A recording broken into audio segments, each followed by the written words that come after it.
No sorprende escuchar aquí afirmaciones de que se despojan territorios a nacionalidades y pueblos ancestrales, de que se violentan derechos colectivos y de que la naturaleza está en el más absoluto desamparo y que este Código General de Procesos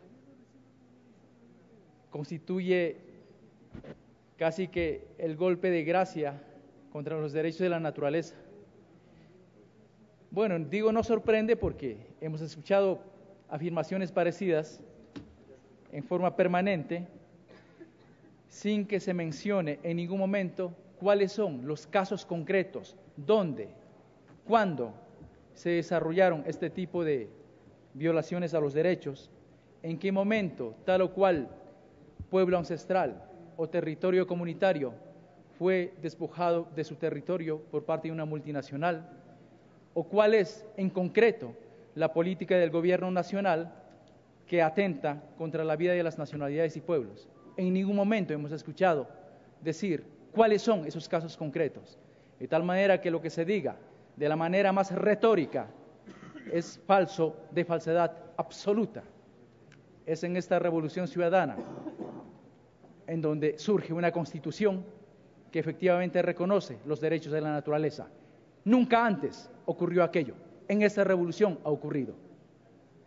Es en esta revolución que las nacionalidades y pueblos han logrado ver cristalizados sus derechos y sus planteamientos de reconocimiento de territorios ancestrales. Ahí están los territorios en términos globales reconocidos con escrituras por parte del gobierno nacional.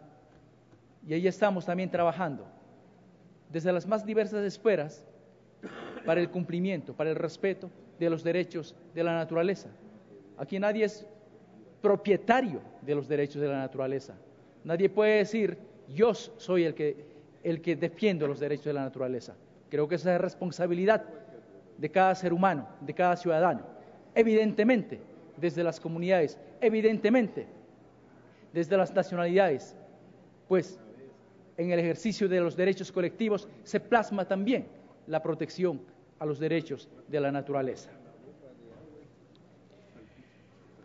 Compañeros y compañeras, la aprobación de este proyecto de ley marcará un antes y un después en la justicia ecuatoriana, sin duda, siendo este uno de los mayores avances en materia judicial, teniendo como eje principal los derechos de los y las ciudadanos en el fortalecimiento de la justicia.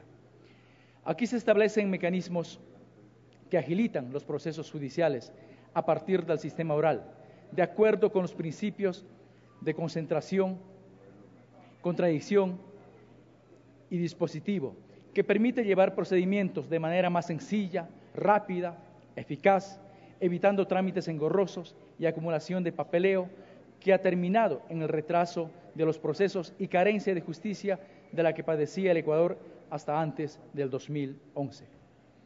Es necesario resaltar que el paso a un sistema de oralidad se constituirá en el cierre de una de las más grandes deudas de nuestra historia jurídica. Nunca antes se consiguió esto, ni siquiera cuando la Constitución de 1998 lo contemplaba, pues cuánta falta hizo voluntad política. Adicionalmente, el proyecto de código unifica procedimientos. Se pasará de 80 procedimientos, varios para cada materia, a tan solo 4, en procura de una celeridad y en rechazo a la dispersión normativa para la resolución de controversias cuyos únicos beneficiarios serán los ciudadanos y ciudadanas. Se abre la posibilidad de que las personas jurídicas puedan ser peritos por su especialidad en varias ramas, principalmente para ofrecer criterios en las audiencias sobre juicios que versen, como es el caso de los temas ambientales. Aunque a primera vista parezca menor, el reconocimiento de la posibilidad de personas jurídicas de ser peritos en controversias ambientales es mayor, porque se planean las condiciones para que la sentencia del juez esté debidamente sustentada en criterios de la experiencia y de la experiencia vivida.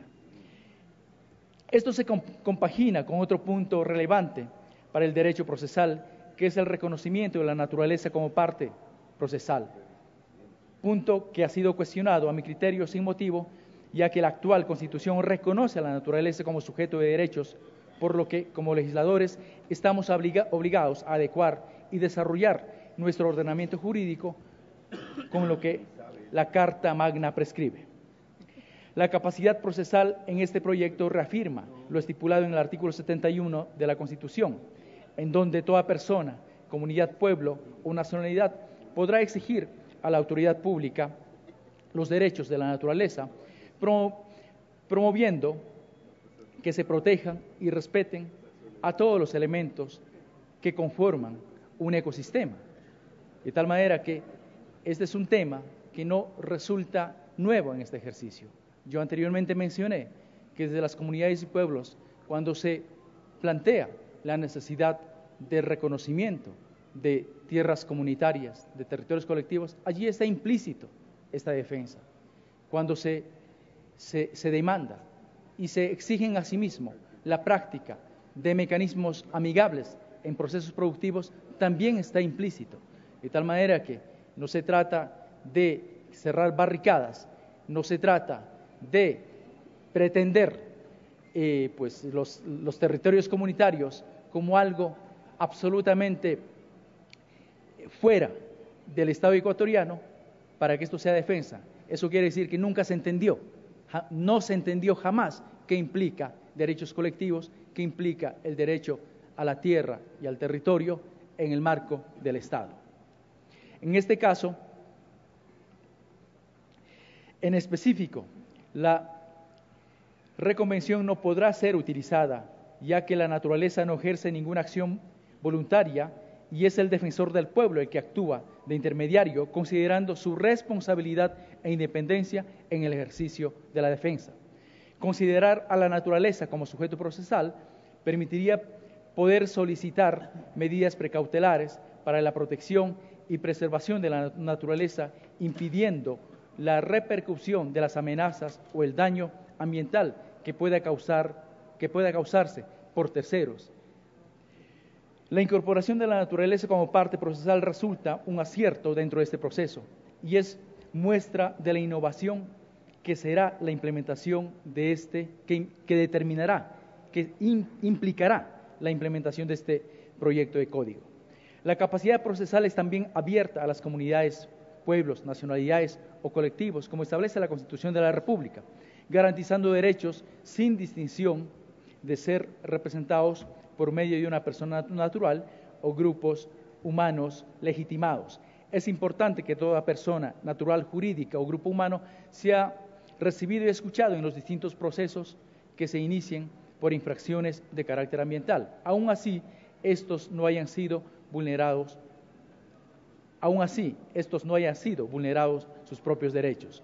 De esta manera, se abarcarían todos los puntos que actualmente están normados en los artículos 42 y 43 de la Ley de Gestión Ambiental, respetando lo que prescribe la Constitución de la República. Muchas gracias, Presidenta.